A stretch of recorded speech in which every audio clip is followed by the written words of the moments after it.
بسم الله الرحمن الرحيم. ذكر الله تعالى في كتابه العزيز النحل، كما سمى سورة كاملة باسمه، ألا وهي سورة النحل. الله سبحانه وتعالى يريد أن يلفت انتباهنا إلى عظمة هذا المخلوق الصغير الذي تتجلى فيه قدرته سبحانه وتعالى. هاتان الآيتان الكريمتان تبينان لنا أدق التفاصيل العلمية التي اكتشفها العلم الحديث في أسلوب حياة هذا النوع من الحشرات ذات النظام الرائع، نظام لا نملك تجاهه إلا أن نقول تبارك الله أحسن الخالقين.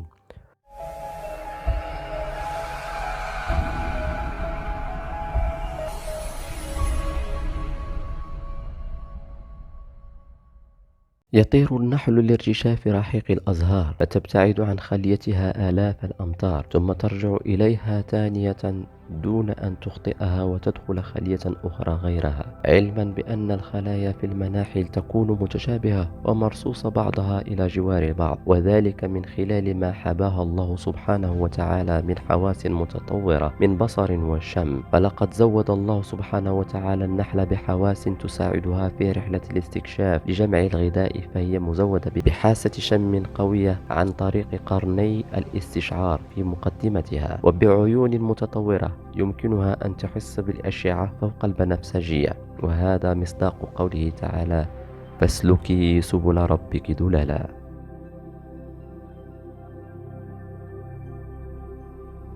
النحلة العاملة تعيش تقريبا 40 يوما، حوالي 5 إلى 6 أسابيع. في هذه المدة النحلة تدير تقريبا 400 ذهاب وإياب، وتمر على 500 إلى 1500 زهرة لتنتج ما يقارب 7 جرامات من العسل، أي ما يعادل تقريبا ملعقة صغيرة. عند تأمل قوله فاسلكي سبل ربك ذللا، نجد الأمر الموجه إلى النحل بأن يسلك سبل ربه ذللا، وهو إذن من الخالق جل وعلا للنحل أن ينطلق إلى طبيعته وأن يسير على ما توجهه إليه غزيرته، حيث لا تتصادم هذه الغريزة بشيء غريب يدخل عليها من إرادة أو تفكير. فالسبل التي تسلكها النحل في بناء بيوتها، وفي تناول طعامها، وفي الشراب الذي تخرجه من بطونها، كل ذلك يجري على نهج مستقيم لا ينحرف أبدا، ويسير في طريق مذلل معبد، هو فطرة الله. وقد عاد الضمير على النحل بلفظ المفرد المؤنث: اتخذي ثم كلي من كل الثمرات فاسلكي سبل ربك، يخرج من بطونها شراب مختلف ألوانه، مع أن النحل اسم جمع مذكر، وذلك أن المراد بالنحل هو جماعة النحل، من حيث كان النحل من الكائنات الحية التي لا تعيش إلا في نظام جماعي، حيث تتوزع أعمال الجماعة على أفرادها، وحيث يؤدي كل فرد ما هو مطلوب منه في غير فتور أو تمرد. ومن حصيلة العمل الذي تعمله هذه الجماعة يتكون الشراب المختلف الألوان الذي فيه شفاء للناس. اسمع لقوله تعالى: يخرج من بطونها شراب. ولماذا قال رب العزة بطونها بالجمع ولم يقل بطنها بالمفرد؟ تبين أن النحل فيها 3 بطون تأخذ الرحيق باستخدام ألسنتهم الطويلة، ويدخل للبطن الأول فترة ثم يفتح صماما فينزل إلى البطن الثاني الذي يحوله إلى عسل، وفي نهاية البطن الثاني صمام لا يسمح بنزول العسل منه إلى البطن الثالث إلا للضرورة وبشيء قليل، والبطن الثالث فيه أحشاء النحلة لتتغذى بهذا القليل أثناء طيرانها ولتستكمل رحلتها. وعندما تعود النحلة إلى الخلية بعدما تضع الرحيق الملتصق على قدميها، هنا المعجزة، فإنها تستعيد ما في البطن الثاني من العسل الصافي وتخرجه من فمها وتضعه في فتحات الخلية وليس من أمعائها. سبحان من أبلغنا بأن للنحل بطون وليس بطن واحد. في تعبير المولى بكلمة أوحى، أي أن الله سبحانه وتعالى سخرها لما خلقها له، وألهمها رشدها، وقدر في أنفسها هذه الأعمال العجيبة، التي يعجز عنها العقلاء من البشر، وذلك بأن النحل تبني بيوتا على شكل مسدس من أضلاع متساوية، ولو كانت البيوت مدورة أو مثلثة أو مربعة أو غير ذلك من الأشكال لكان فيها خلل ولا ما حصل المقصود. بل إن اختيار الشكل السداسي دون غيره يحتاج لتأمل، وهو أكثر الأشكال ترابطا وليس بينه أي فراغات، فألهمها الله سبحانه وتعالى أن تبنيها على هذا الشكل المسدس الذي لا يحصل فيه خلل. ونجد أن نحلة العسل حينما تملأ العين السداسية بالعسل فإنها تغطيها بغطاء من الشمع الخالص حتى لا يمتص العسل رطوبة أو أي روائح، يسمح بمرور الهواء والأكسجين، وبذلك يعتبر النحل مهندس معماري. نستطيع تشبيه كل خلية بدولة مستقلة بذاتها، لها حكامها ومستشاريها وعمالها وجيشها ومنتجيها، بجانب اختلاف أجناس وأنواع النحل من حيث الشكل والطباع والإنتاج، مثلنا نحن البشر تماما. فمملكة النحل تتكون من 3 فئات: الإناث العاملات، الأنثى الملكة، والذكور.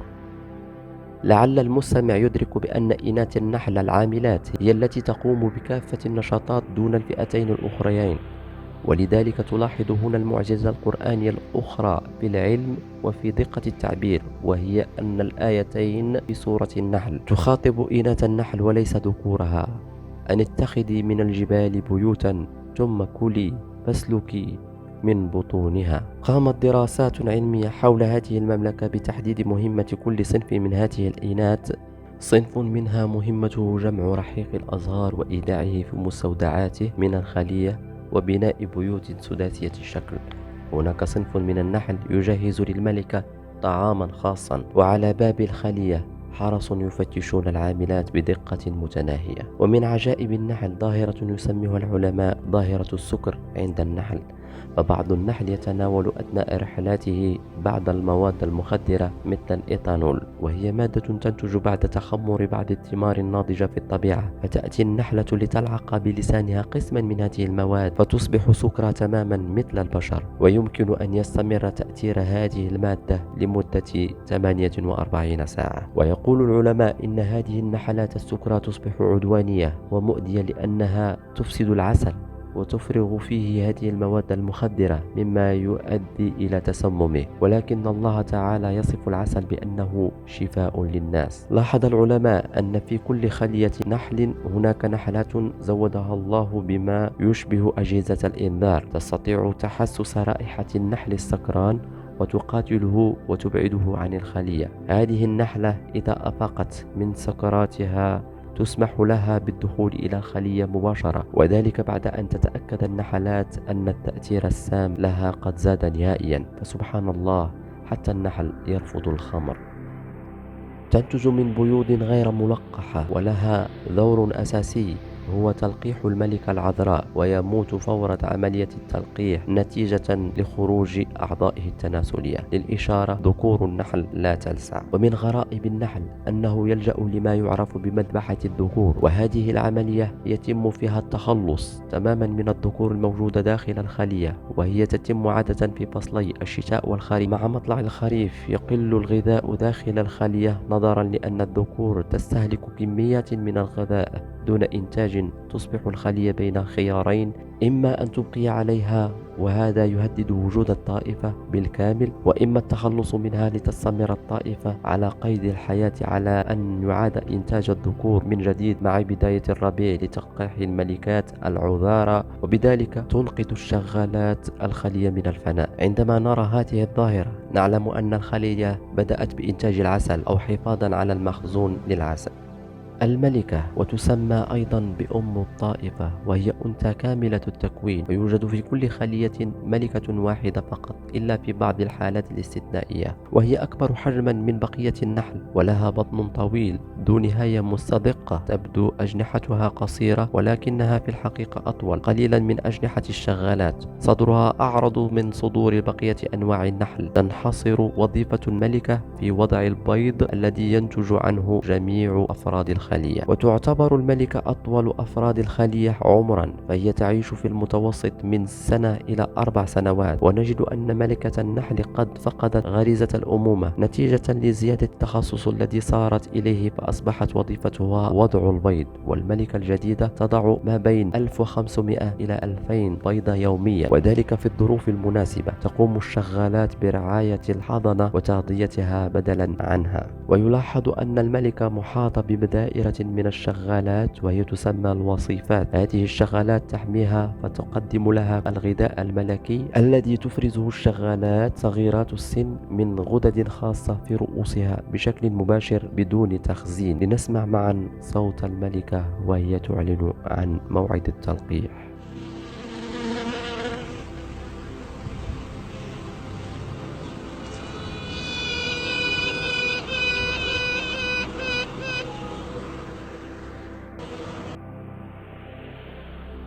يعرف منها ما يقارب 20,000 نوع، وتنتشر في جميع قارات العالم عدا القطب الجنوبي. يعتبر نحل العسل من أهم وأشهر أنواع النحل نظرا لاستفادة الإنسان من العسل الذي يصنعه بكميات قابلة للاستهلاك، والذي يشكل 4%. أفضل أنواع النحل بالنسبة للمربيين هي سلالة نحل العسل الأوروبي، والذي يتميز بغزارة الإنتاج. وإليكم بعض أنواع المعروفة مثل النحل الطنان، النجار، نحل العرق، النحل الحفار، النحل القارض، ونحل العسل الأوروبي.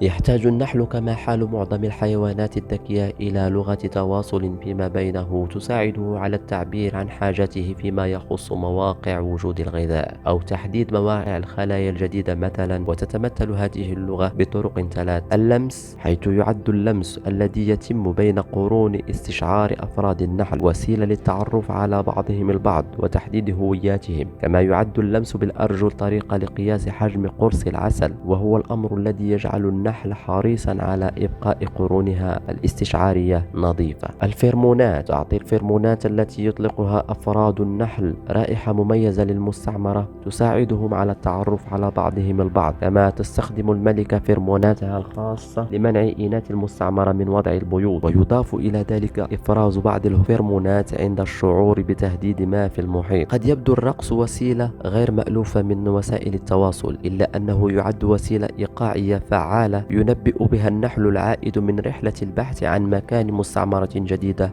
بصلاحية ذلك المكان وجودته. بما تنضم النحلات المؤيدات لهذا المكان إلى مجموعة النحل الراقص بتأدية حركات راقصة معقدة تعبيرا عن قبولها، حيث لا يتم نقل النحل إلا عند الوصول إلى قرار بالإجماع على الموقع الجديد. يتميز نحل العسل بأسلوب مميز في التواصل عن طريق حركات نمطية لها دلالات معينة. لفهم هذا الأسلوب المميز في التواصل عن طريق حركات، نفترض أن النحل وجد حقلين من الأزهار، فكيف يا ترى تكون رسالة الإخبار عن هذه الحقول؟ وضع العلماء طلاء أخضر على ظهور النحلات المخبرات عن الحقل ألف، وطلاء أحمر على ظهور النحلات المخبرات عن الحقل باء. فسبحان الله، ذبذبات النحلات المخبرات تكون في اتجاه مسار الحقول المستكشفة مع المراعاة لموقع الشمس بالنسبة للحقل.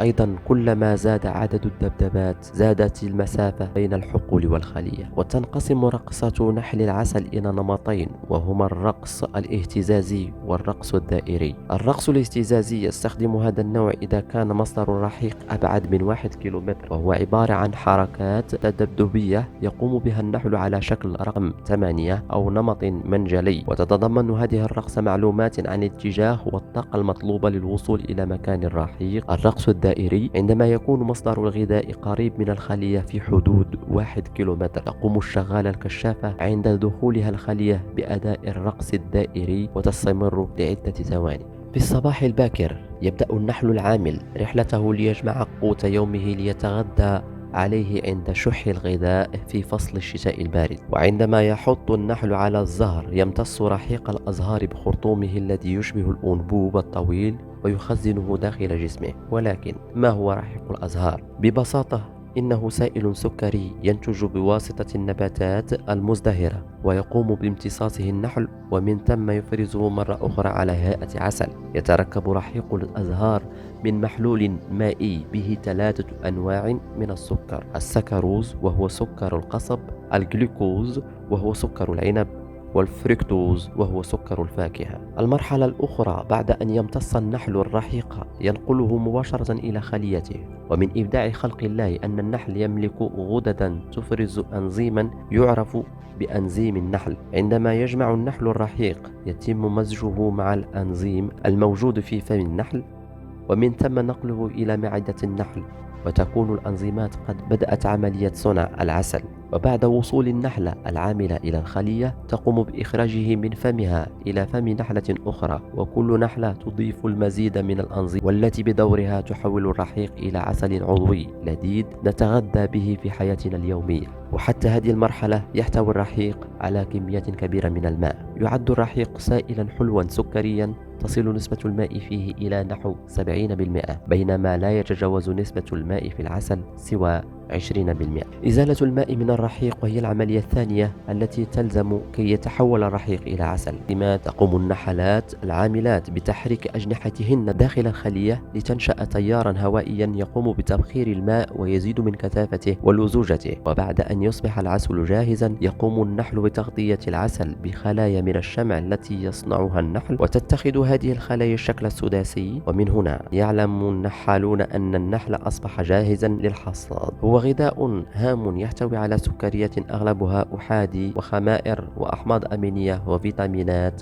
متنوعة ومعادن مثل البوتاسيوم والصوديوم والكالسيوم والمغنيسيوم، الحديد والنحاس والفوسفور والكبريت. وهذه المجموعة تساعد على تهدئة الحالة النفسية ووقاية الأطفال من فقر الدم والكساح ولعلاج التبول اللا إرادي، ويساعد كذلك على علاج الزكام والتهاب الحلق والسعال والعديد من الفوائد. ذكر الله سبحانه وتعالى في كتابه العزيز: يخرج من بطونها شراب مختلف ألوانه فيه شفاء للناس، حيث يتدرج لون العسل من الأصفر الفاتح وحتى اللون الداكن الغامق. ومن المعلومات المؤكدة أنه كلما زاد اللون الداكن بالعسل زاد ذلك في قيمته الغذائية والعلاجية أيضا، نظرا لارتفاع محتواه من العناصر المعدنية المهمة جدا لجسم الإنسان.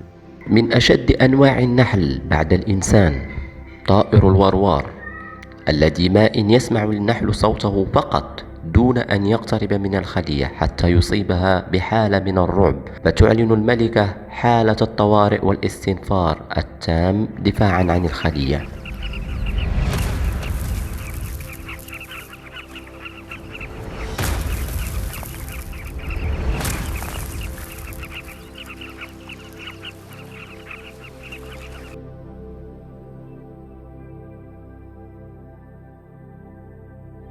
تقوم يرقات الدبور بضرب رأسها في جدران الخلية بقوة للتعبير عن حاجتها للطعام واستفزاز العاملات. هكذا تطير الكشافات للبحث عن لحم طازج. خلال ساعتين يستطيع 20 دبورا القضاء على 30,000 نحلة. يمثل وجوده خطرا كبيرا على سلامة الخلية إلا إذا كانت الخلية قوية، وبالتالي تكون في معزل من الأعداء. وأحيانا تلجأ الخلية القوية إلى عمل ما يشبه المناورات حتى تخرج كتائب من الحراس لتشكل ما يشبه عنقود العنب أمام الخلية في إشارة واضحة إلى أنها على أهبة الاستعداد ليضرب النحل أروع سمات الوطنية والحفاظ على بيته وأمه التي تتمثل في الملكة، بينما الخلية الضعيفة تصبح عرضة للهجوم من أي عدو حتى من النحل نفسه. السلام عليكم، لا تنسوا الإعجاب بالفيديو والاشتراك في القناة تشجيعا لنا لنستمر بنشر المزيد إن شاء الله.